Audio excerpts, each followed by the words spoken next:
Hello students, welcome to my channel. Today we are going to take the second lecture on the electrochemistry. Hope you guys have go through the first video on the electrochemistry where I have given the introduction and how to calculate cell potential, and I also describe about the standard hydrogen electrode and standard electrode potential.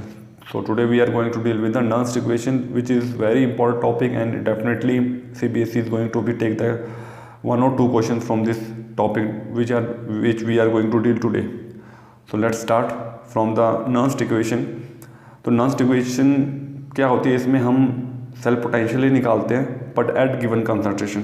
जो हमने last video में cell potential निकाला जो कि हमारा ई naught cell होता है, वो हमारा कैसे निकलता है अगर आपको याद हो तो वो हमारा होता है कैथोड माइनस एनोड के जो इलेक्ट्रोड पोटेंशियल है उन दोनों को माइनस कर दो तो आपका ई नोट सेल निकल जाता है.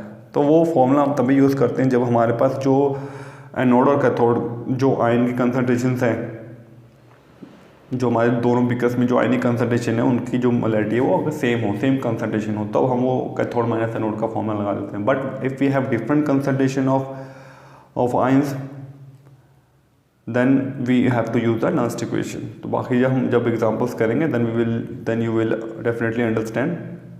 तो what is the formula of Nernst equation? The formula of Nernst equation is that E is equal to E naught cell. E naught cell आपको पता है कैसे निकालना है, कैथोड माइनस एनोड. अगर नहीं तो आपको direct E naught cell given होगा क्वेश्चन में, minus 2.303 RT divide by N F. N यहाँ पे क्या है? यहाँ पे एन जो है आपका नंबर ऑफ इलेक्ट्रॉन्स है कि आपकी जो रिडॉक्स रिएक्शन हो रही है सेल की उसमें कितने नंबर ऑफ इलेक्ट्रॉन्स जो है आपके लूज या गेन हो रहे हैं, वो एन की वैल्यू. और एफ जो है वो आपका फैराडे कांस्टेंट होता है, उसकी वैल्यू जो होती है वो होती है 96500 होती है. और आर आपका कांस्टेंट है 8.314 और टी हमारा टेम्परेचर जो कि इसमें वो भी कांस्टेंट ही चलेगा आपका 298. तो ये आपको कांस्टेंट ही रहेंगी जिसमें आपका 2.303 आर और टी और एफ ये तीनों कांस्टेंट रहेगी. तो इसको हम एक बार में ही कैलकुलेशन करके जो वैल्यू रहेगी वो हम लिख देंगे.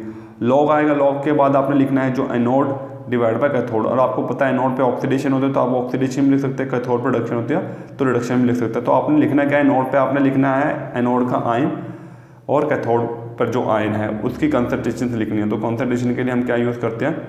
स्क्वायर ब्रैकेट यूज़ करते हैं. अब वैल्यूज हम पुट कर लेते हैं. जैसे कि यहाँ पे हमें देख सकते हैं आर की वैल्यू जो है 8.314, टी 298 और एफ की वैल्यू क्या है 96500 है. लॉग जैसे मैंने बोला कि यहाँ पे हम आयन लिख सकते हैं, ऑक्सीडेशन लिख सकते हैं और रिडक्शन लिख सकते हैं. ये सब लिखने के बाद अगर आप इसी कैलकुलेशन करो सिंपल जो वैल्यूज़ मैंने पुट की हैं ये सब, तो ये आपका आ जाएगा 0.0591 आ जाएगा. तो आपने सीधा यही वाला फॉर्मूला याद करना है, बाकी याद करने की आपको जरूरत नहीं है, आपको इतने से ही काम बन जाएगा. तो आपकी यहाँ पे थोड़ा फास्ट हो जाएगी कैलकुलेशन, नहीं तो आपको बार बार कैलकुलेट करना पड़ेगा. तो इसलिए मैंने डायरेक्ट लिख दिया यहाँ पे. आपकी जो सारी कैलकुलेशन करने के बाद 0.0591 divide by N number of electrons तो वो अलग अलग रहेंगे इसलिए एन को हम पक्का नहीं लिख सकते हैं. उसके बाद लॉग रहेगा, लॉग एनोड अपॉन कैथोड रहेगा आपका. तो ये आपका फॉर्मूला बना. तो आपने ये फॉर्मूला ही याद करना है, E equal to E naught cell minus 0.0591 divide by N log anode upon cathode की जो भी आपकी रिस्पेक्टिव कंसंट्रेशन है जो गिवन है आपको सेल में वो आपने लिखना है. तो यहाँ पे जैसे मैंने यहाँ पे एग्जांपल लिख दिया है, जैसे आपके पास ये सेल है, डेनियल सेल का एग्जांपल है, zinc plus copper ion gives zinc 2 positive plus copper. तो आपको मैंने पिछली वीडियो में एक्सप्लेन किया हुआ है कि क्या होता है ऑक्सीडेशन, क्या होता है रिडक्शन.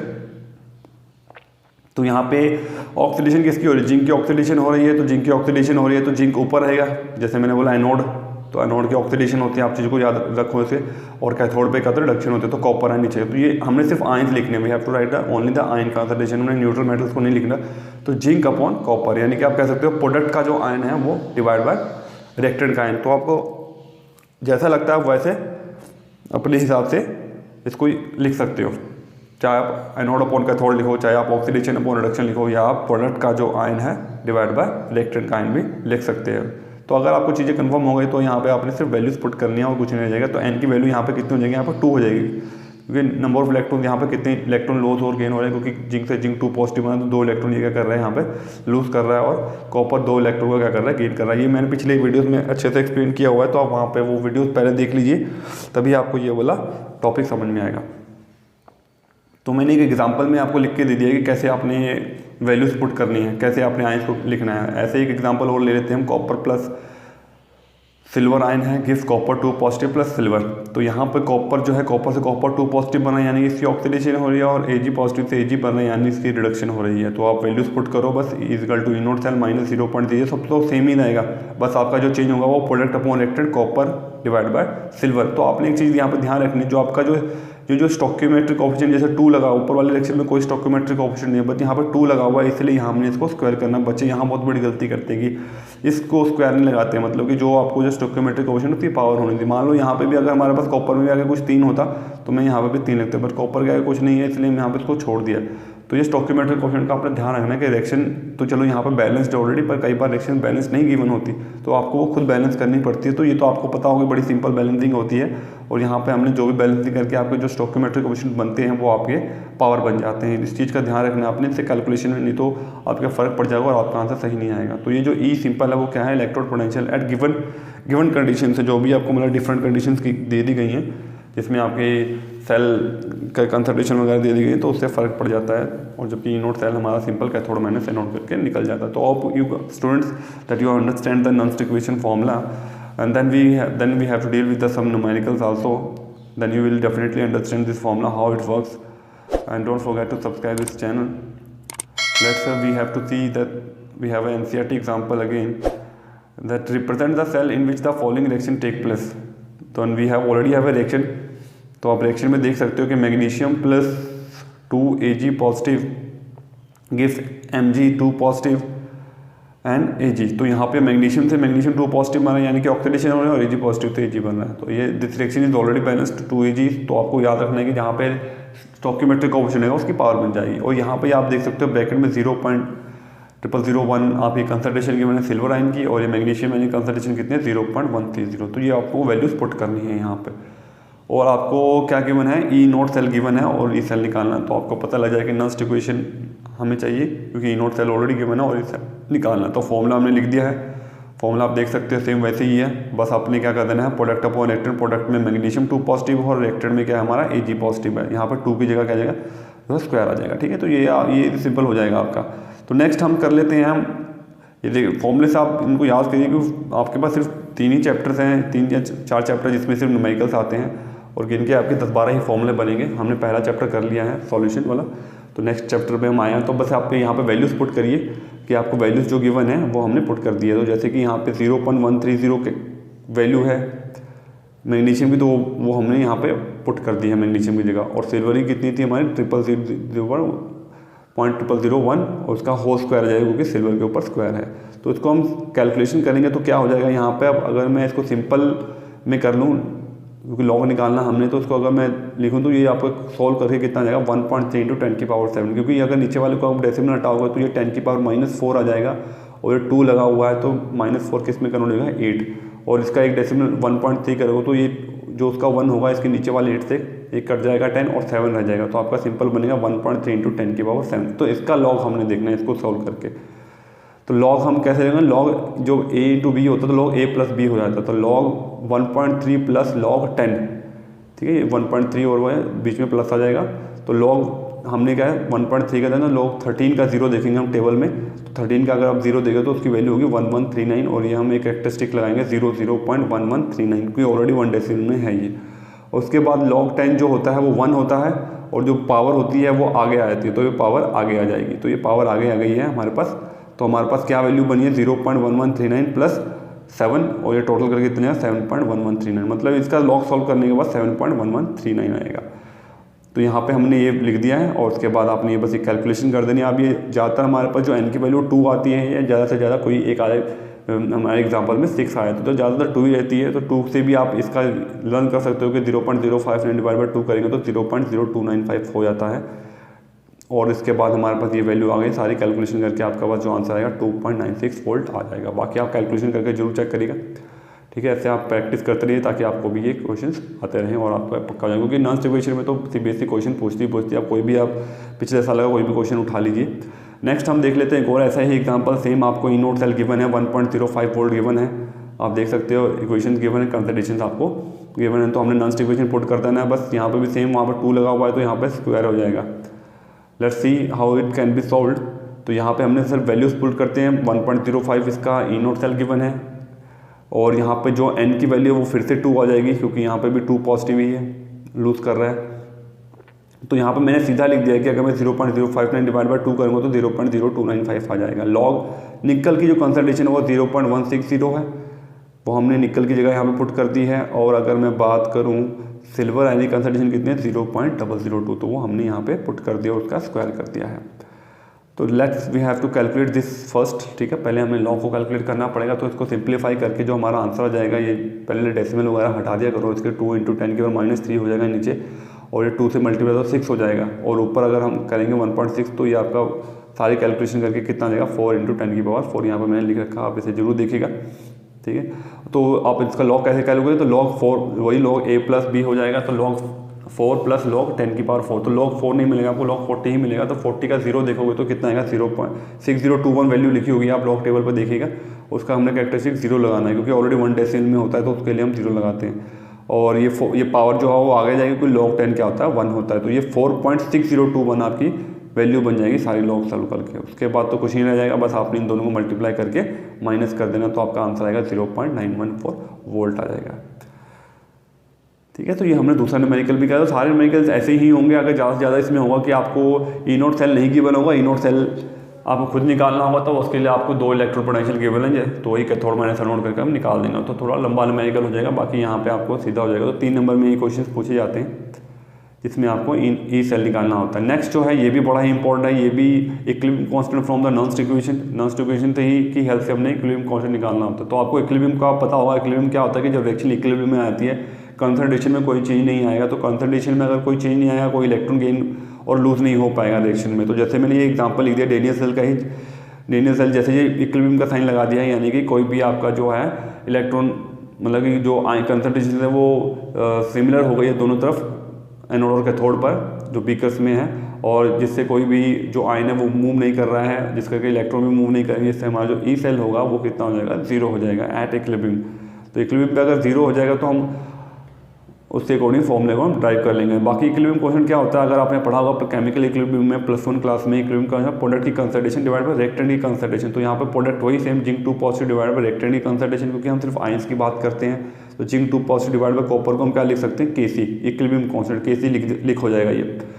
उसके बाद बस हमने कुछ नहीं करना, हमने बस उस फॉर्मूले में जो हमारा कोई भी हम जैसे हम ये नॉन इक्वेशन, तो इस जो लास्ट में हम लिखते हैं प्रोडक्ट अपॉन रिएक्टेंट, उसकी जगह हमने क्या लिख देना है यहाँ पे Kc लिख देना, ये वैल्यू पुट कर देना, Kc हो जाएगा। और यहाँ पे जो मैंने बोला था जैसे ई सेल हमारा 0 होगा तो यहाँ पे 0 हो जाएगा। उसके बाद आपने इसको फॉर्मूले को थोड़ा सा सही कर लेना है, यानी कि आपने इसको थोड़ा सा वेरीफाई कर लेना है, और ये हमारा ई नोट सेल निकाल लेंगे हम, कितना हो जाएगा, तो E naught cell is equal to 0.0591 n log Kc। तो log Kc कैसे निकलेगा, एन इससे मल्टीप्लाई जाएगा डिवाइड बाय 0. तो ये आपका फॉर्मूला रहेगा, आपने इसी फॉर्मूले को याद करना, बाकी आपने कुछ नहीं याद करना, आपको सीधा फॉर्मूला याद करना है, E naught cell into n divide by 0.0591. तो एन क्या है, number of electron, E naught cell आपको गिवन होगा, तो आपसे आपका क्या लेगा, लॉग Kc निकल जाएगा। आपको Kc निकालना तो लॉग इक्वल को तो जाके एंटी लॉग हो जाएगा। लेट्स सी हैव एग्जांपल देख लेते हैं यहाँ, तो आपको ज़्यादा कंफर्म हो जाएगा कि न्यूमेरिकल कैसे निकाले जाते हैं इक्विलिब्रियम कांस्टेंट के। Calculate the equilibrium constant, reaction given है आपको कॉपर प्लस Ag पॉजिटिव, तो इसमें भी आप एन की वैल्यू देख सकते हो 2 ही आएगी। ई नोट सेल गिवन है तो मैंने सीधा फॉर्मूला पुट कर दिया, जैसे लॉग Kc ई नोट सेल कितना हमारे 0.46 और एन की वैल्यू 2 है, बस ऊपर हमने 0.46 इंटू 2 डिवाइड बाई 0.0, तो ये आपका कितना आ जाएगा 15.6 आ गया है।